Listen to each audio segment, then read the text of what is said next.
ये तस्वीर है जापान के सेंडाई शहर का, जहां प्रधानमंत्री नरेंद्र मोदी ने खुद सवारी की दुनिया की सबसे एडवांस बुलेट ट्रेन की। जी हां, वही बुलेट ट्रेन जिसकी टॉप स्पीड 400 किलोमीटर प्रति घंटा है। लेकिन सबसे बड़ा सवाल, ये ट्रेन आखिर भारत की धरती पर कब दौड़ेगी? क्या मुंबई से अहमदाबाद का सफर अब महज 2 घंटे का रह जाएगा? और भारत जापान को क्यों गिफ्ट कर रहा है 2 बुलेट ट्रेनें? इन सब सवालों के जवाब आपको मिलेंगे इस वीडियो में।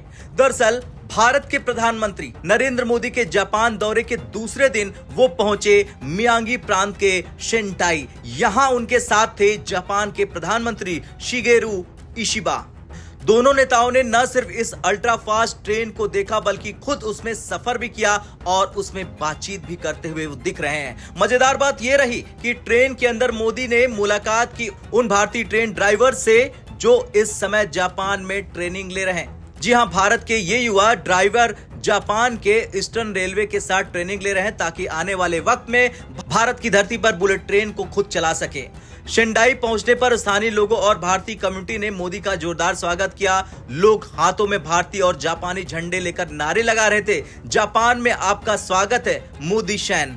यहां सैन जापानी भाषा का सम्मानजनक शब्द है, जैसे कि हम हिंदी में जी लगाते हैं। इससे पहले शुक्रवार को पीएम मोदी ने हिस्सा लिया 15वें भारत जापान समिट में। दोनों देशों के बीच 150 अहम समझौते हुए और सबसे बड़ी घोषणा, जापानी प्रधानमंत्री ने वादा किया कि अगले 10 साल में जापान भारत में 6 लाख करोड़ रुपए का निवेश करेगा। ये निवेश सिर्फ बुलेट ट्रेन या फिर रेलवे प्रोजेक्ट तक सीमित नहीं होगा, बल्कि technology, green energy, smart city और डिफेंस सेक्टर तक फैला है। अब बात करते हैं उस ट्रेन की जिसने पूरी दुनिया का ध्यान अपनी ओर खींचा। नाम है E10 शिकानसेन। यह है जापान की अगली पीढ़ी की bullet train. Top speed 400 kilometre प्रति घंटा। लॉन्चिंग ईयर 2030 तक है। फीचर है एयरक्राफ्ट जैसी noise reduction technology, suspension system और अल्ट्रा फास्ट ब्रेकिंग।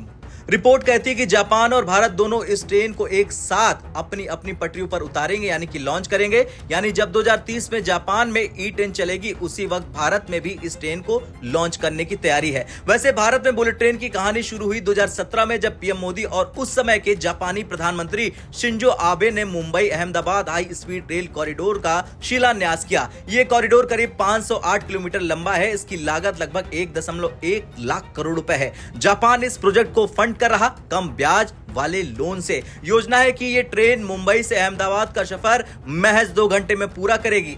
रिपोर्ट्स के मुताबिक जापान सरकार भारत को 2 बुलेट ट्रेनें गिफ्ट करने वाली है, E3 और E5 मॉडल। यानी कि E10 तो 2030 में चलेगी, लेकिन उससे पहले भारत में E3 और E5 मॉडल चलेगी। ये ट्रेनें भारत में टेस्टिंग और ट्रेनिंग के लिए इस्तेमाल होंगी। इससे भारत के इंजीनियर्स और ड्राइवर्स को रियल टाइम अनुभव मिलेगा। और जब 2030 तक E10 ट्रेन आएगी, तब तक भारत पूरी तरह से तैयार होगा E3 और E5 शिकानसेन चला के। यानी कि भारत में जल्द दौड़ सकती है अब जापानी बुलेट ट्रेन। जापान दौरे के बाद पीएम मोदी अब रवाना हो चुका है चीन के लिए। यहां पर वो SCO समिट में भाग लेंगे, जहां उनकी मुलाकात होगी चीन के राष्ट्रपति शी जिनपिंग से और रूसी राष्ट्रपति व्लादिमीर पुतिन से। यानी ये दौरा सिर्फ टेक्नोलॉजी और इकोनॉमी तक सीमित नहीं है, बल्कि एक बड़ा जियोपॉलिटिकल एजेंडा भी है। अब बड़ा सवाल यह है कि भारत में बुलेट ट्रेन आखिर कब लॉन्च होगी? आपका ये सवाल है। दरअसल सरकारी प्लान के मुताबिक मुंबई अहमदाबाद कॉरिडोर पर बुलेट ट्रेन जल्द लॉन्च हो सकती है, यानी कि आने वाले सालों में। शुरुआती फेज में E3 और E5 ट्रेनें इस्तेमाल होगी और 2030 आते आते भारत और जापान मिलकर E10 ट्रेन लॉन्च कर देंगे। यानी कुछ सालों में ही भारत का रेलवे नेटवर्क दुनिया की सबसे तेज ट्रेनों की लिस्ट में शामिल हो जाएगा।